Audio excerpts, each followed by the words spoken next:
হ্যাঁ, আমরা 21 এবং 24 নম্বরের মধ্যে শুরুতে 21 নম্বর অঙ্কটা সলিউশন করি, যেটা দেওয়া আছে অলরেডি এটা। আর এটার পরবর্তীতে যেটা প্রমাণ করতে বলা আছে সেটা এটার কাছাকাছি সবগুলা। কেমন? তো দেখো এটাতে কি করা লাগবে, এটাকে এখানে কোন জিনিসটা বেশি আছে? কস সাইন কস, কস দুইবার আছে, তার মানে এই কসটাকে আমরা এই ভাষায় পাঠাবো।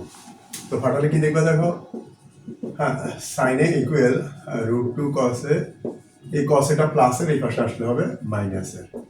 এবার পরবর্তী লাইনে দেখো সাইনে ইকুয়াল, এখানে কি কমন যায়? কসে কমন যায়। কসে কমন গেলে এখানে কসে চলে গেলে এখানে থাকবে √2 মাইনাস, এখানে কসে চলে গেলে এখানে থাকবে 1। এবার পরবর্তী স্টেজে দেখো আমরা এর আগেও এই ক্লাস এই অঙ্কগুলো শিখিয়েছিলাম যে সেম জিনিস যদি একবার যোগ একবার বিয়োগ থাকে তখন এটা স্কোয়ার মাইনাস বি স্কোয়ারের সূত্র, কিন্তু এখানে আছে ধরো এটার এটা একবার বিয়োগ আছে, তার মানে এটার সাথে কি করলে এ স্কোয়ার মাইনাস বি স্কোয়ারের সূত্র হবে? অর্থাৎ এ স্কোয়ার মাইনাস বি স্কোয়ারের সূত্রের জন্য সেম জিনিস একবার যোগ একবার বিয়োগ করা লাগবে। ওকে, তার মানে এটা আর এটা আছে একবার বিয়োগ, তার মানে এটার সাথে সেম জিনিস একবার যোগ করা লাগবে। তখন তুমি এটার সাথে যদি, যেমন ধরো আমরা একটু চিন্তা করি, ধরো এই যে √2 এটার সাথে +1 দেওয়া লাগবে, তখন এই পাশে দেওয়া মানে এই পাশেও দেওয়া লাগবে। তখন তুমি কি করবা, এই যে সাইনে এটার সাথেও দিবা √2 +1, এই পাশেও দেওয়া লাগবে। আর এই পাশে কি লিখবা? কসে এই যে লিখবা √2 -1, বাড়তি কি দিবা? বাড়তি দিবা √2 +1। ওকে, আবার একটু বলি, এখানে যে জিনিসটা আছে যে কোনো হ্যাঁ যে কোনো রাশি যদি এইভাবে থাকে একবার যোগ একবার বিয়োগ থাকে তখন সেটা স্কোয়ার মাইনাস বি স্কোয়ার সূত্র। আর তখন তুমি স্কোয়ার বি স্কোয়ার সূত্রের জন্য যদি থাকে এ মাইনাস বি তুমি নিবা, বাড়তি আনবা এ প্লাস বি, যদি থাকে এ প্লাস বি বাড়তি আনবা এ মাইনাস বি। যে কাজটা বাড়তি এই পাশে করবা সেম কাজটা বাড়তি এই পাশে করবা। আর এখানে লিখবা উভয় পক্ষকে √2 +1 দ্বারা গুণ করে।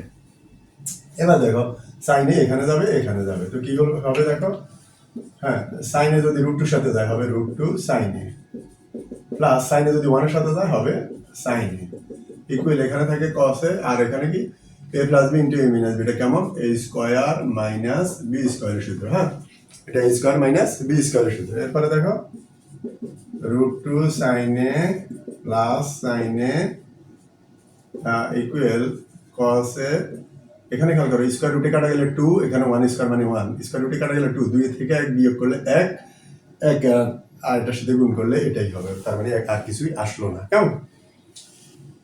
এবার পরবর্তী আমরা কি করবো, এই কসটাকে পুরো এই পাশে নিয়ে আসবো, আর এই পাশে যা আছে সবগুলোকে ওই পাশে নিয়ে যাবো।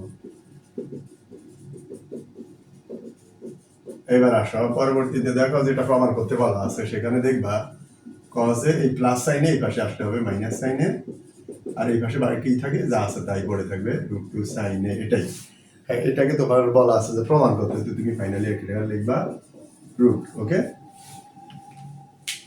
34 নম্বরে দেওয়া আছে কটে ইকুয়াল বি বাই এ, কটে ইকুয়াল বি বাই এ। এবার দেখো আমরা জানি যে কটকে কি লেখা যায়, কটকে লেখা যায় কসে বাই সাইন, এটা একটা সূত্র, আর ইকুয়াল এখানে থাকবে বি বাই এ। এটা আমরা জানি, কি জানি? কটকে লেখা যায় কস বাই সাইন, এটা একটা সূত্র। কেমন?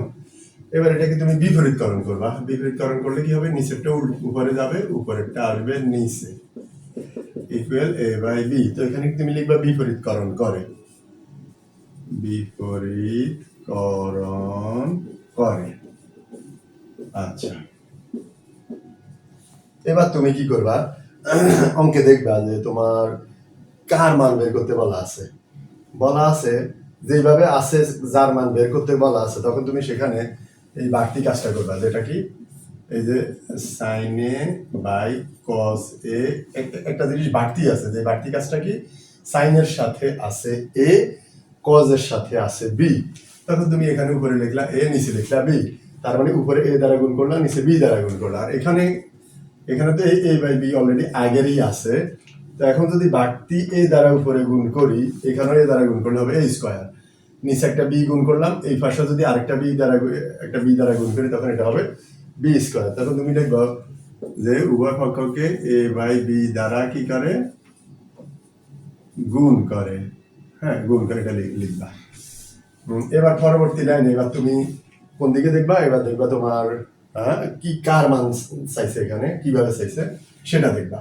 তো এখানে তুমি যদি বিয়োজন যোজন করো, এবার উপরেরটাকে লিখবা এ সাইনে, উপরেরটাকে উপরে একবার লিখবো, উপরেরটাকেই নিচে একবার লিখবো, কিভাবে লিখছি দেখো, এই উপরেরটা যোজন বিয়োজন বা বিয়োজন যোজন যেটাই বলুক, উপরেরটাকে উপরে একবার লিখবো, উপরেরটাকেই নিচে একবার লিখবো, তার মানে উপরেরটার কাজ শেষ। এবার যদি তোমার যোজন বিয়োজন করার কথা বলে তখন উপরে দিবা যোগ, নিচে দিবা বিয়োগ। আর যদি বিয়োজন যোজন করো তখন উপরে দিবা বিয়োগ, নিচে দিবা যোগ। তো কিভাবে তুমি কনফার্ম হবা? এখন তোমার যেটার মান বের করতে বলা আছে সেখানে আমরা দেখি এখানে বিয়োগ, তো এখানে আমি বিয়োগ দিব, এখানে যোগ দিব, তাদেরটা দেখে দেখে। তার মানে কি কি দাঁড়ালো? বিয়োজন যোজন। এবার নিচেরটাকে সেম কাজ করবে। নিচে কে আছে? B কসে, B কসে। ওকে, এবার এইদিকে কি দাঁড়াবে?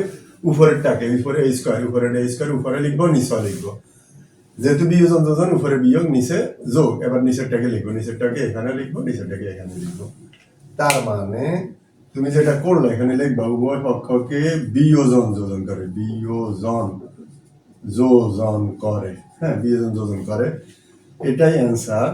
এবার আসলে কার অ্যান্সার? তোমার, তারা অলরেডি তোমার কাছ থেকে এটার মান বের করতে বলে, এই যে এটা, হ্যাঁ এটার মান বের করতে যেহেতু চাইছে তখন তুমি এটার মান তো অলরেডি এটা বেরিয়ে গেল।